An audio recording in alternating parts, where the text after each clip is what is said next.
Jim Holley, Supercross Live on supercrossonline.com. Well, welcome to this week's Toyota Tailgate Talk.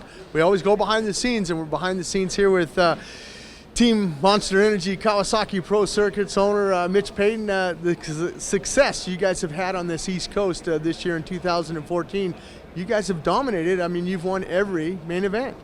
The guys have ridden really good this year. You know, like last year was a difficult year with guys having injuries all year, and you know, this year we wanted to do really well, and I think even on the West Coast we had a couple first rounds were a little bit rough, but then, you know, Dino turned it up, and Justin won a race. So then when we started over here, you know, they just kept it going, and all of the guys have ridden really good, so it's fun.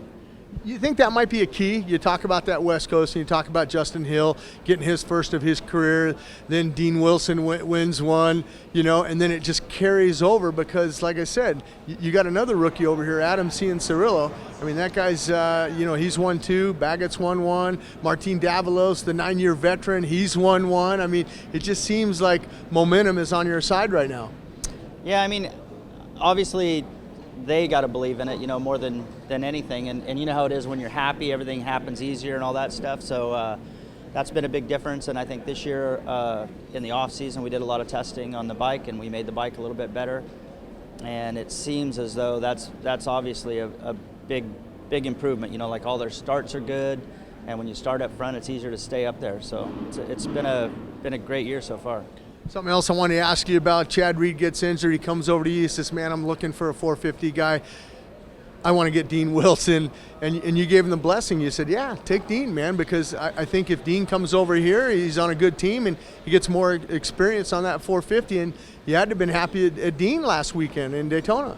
No, I was really happy for him. You know, like that was you know, when Chad got hurt, he asked me if Dean could ride the bike, and, you know, kind of a little bit mixed there in the beginning, you know, thinking I don't want to do something squirrely, you know, and get him hurt or anything. But then I thought, you know, Dean's ultimate goal is to ride 450s next year, and to keep him racing is probably the best thing to do. And then hopefully for him to show people that he can ride a 450 is important too. So, you know, their team is really good. You know, the bikes are similar to like what we have anyway, so like it's not a big change, and I'm happy for him. Like last week he qualified fastest and won his heat, ran second in the main for a long time, and I think this week hopefully he can turn that, you know, a little bit for momentum for him, you know, and I think this week will be good for him.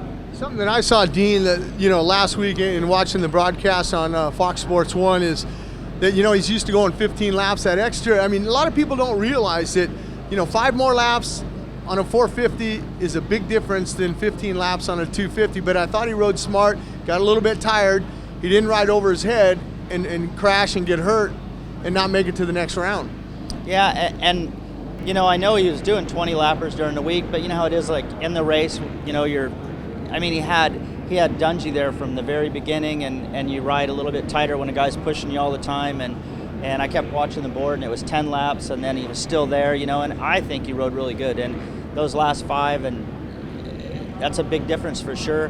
More than anything, I think the big bike, you know, like at the 450, when you race it, you know, they got so much power, and they're jerking you around, and you got to slow it down and get it going again, and it's always a lot harder than people give it credit, you know, for, and I'm sure he'll do better this week, but I'm sure there's a little bit of a learning curve there. Well, that's it for this week's Toyota Tailgate Talk. Make sure you check us out on supercrossonline.com Wednesday nights, 5 p.m. on that East Coast. And don't forget about Thursday nights, also at 5 p.m. on that East Coast, after the checkered flag with Ralph, Ricky, and Jeff.